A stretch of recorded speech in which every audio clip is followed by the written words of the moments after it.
मैं सिमरूं माता शारदा, बैठे जीवा आए। कार्तिक मास की कथा पढ़ूं, हृदय कमल हर्षाए। दोस्तों, आज के वीडियो में हम कार्तिक महात्म्य के प्रथम अध्याय की कथा पढ़ेंगे। मेरे साथ बोलिए जय श्रीमन नारायण। नैमिष अरण्य तीर्थ में सूत जी ने 88,000 सनकादि ऋषियों से कहा, अब मैं आपको कार्तिक मास की कथा विस्तार पूर्वक सुनाता हूँ, जिसका श्रवण करने से मनुष्य के सभी पाप नष्ट हो जाते हैं और अंत समय में वैकुंठ धाम की प्राप्ति होती है। सूत जी ने कहा, श्री कृष्ण जी से अनुमति लेकर देवर्षि नारद के चले जाने के पश्चात सत्यभामा प्रसन्न होकर भगवान कृष्ण से बोली, हे प्रभु, मैं धन्य हुई, मेरा जन्म सफल हुआ। मुझ जैसी त्रैलोक की सुंदरी के जन्मदाता भी धन्य हैं, जो आपकी 16,000 स्त्रियों के बीच में आपकी परम प्यारी पत्नी बनी। मैंने आपके साथ नारद जी को वह कल्प वृक्ष आदि पुरुष विधि पूर्वक दान में दिया, परंतु वही कल्प वृक्ष मेरे घर लहराया करता है। यह बात मृत्युलोक में किसी स्त्री को ज्ञात नहीं है। हे त्रिलोकीनाथ, मैं आपसे कुछ पूछने का इच्छुक हूँ। आप मुझे कृपया कार्तिक महात्म्य की कथा विस्तार पूर्वक सुनाइए, जिसको सुनकर मेरा हित हो और जिसके करने से कल्याण पर्यंत भी आप मुझसे विमुख ना हो। सूत जी बोले, सत्यभामा के ऐसे वचन सुनकर श्री कृष्ण ने हंसते हुए सत्यभामा का हाथ पकड़ा और अपने सेवकों को वहीं रुकने के लिए कहकर विलास युक्त अपनी पत्नी को कल्प वृक्ष के नीचे ले गए। फिर हंसकर बोले, हे प्रिय, 16,000 रानियों में से तुम मुझे प्राणों के समान प्यारी हो। तुम्हारे लिए मैंने इंद्र एवं देवताओं से विरोध किया था। हे कांते, जो बात तुमने मुझसे पूछी है उसे सुनो। एक दिन मैंने तुम्हारी इच्छा पूर्ति के लिए गरुड़ पर सवार होकर इंद्रलोक जाकर कल्प वृक्ष मांगा। इंद्र द्वारा मना किए जाने पर इंद्र और गरुड़ में घोर संग्राम हुआ और गौलोक में भी गरुड़ गांवों से युद्ध किया। गरुड़ की चोट से उनके कान एवं पूंछ कट कर गिरने लगे, जिससे 3 वस्तुएं उत्पन्न हुई। कान से तंबाकू, पूंछ से गोभी और रक्त से मेहंदी बनी। इन तीनों का प्रयोग करने वालों को मोक्ष नहीं मिलता।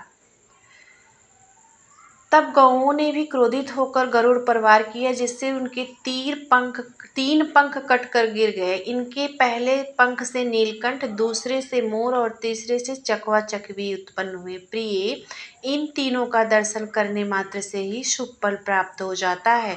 यह सुनकर सत्यभामा ने कहा, हे प्रभु, कृपया मुझे मेरे पूर्व जन्मों के विषय में बताइए कि मैंने पूर्व जन्म में कौन कौन से दान, व्रत व जप नहीं किए। मेरा स्वभाव कैसा था, मेरे जन्मदाता कौन थे और मुझे मृत्युलोक में जन्म क्यों लेना पड़ा। मैंने ऐसा कौन सा पुण्य कर्म किया था जिससे मैं आपकी अर्धांगिनी बनी हूँ। श्री कृष्ण ने कहा, हे प्रिय, मैं तुम्हारे द्वारा पूर्व जन्म में किए गए पुण्य कर्मों को विस्तार पूर्वक कहता हूँ, उसे सुनो। पूर्व समय में सतयुग के अंत में मायापुरी में अत्रि गोद में वेद वेदांत का ज्ञाता देव शर्मा नामक एक ब्राह्मण निवास करता था।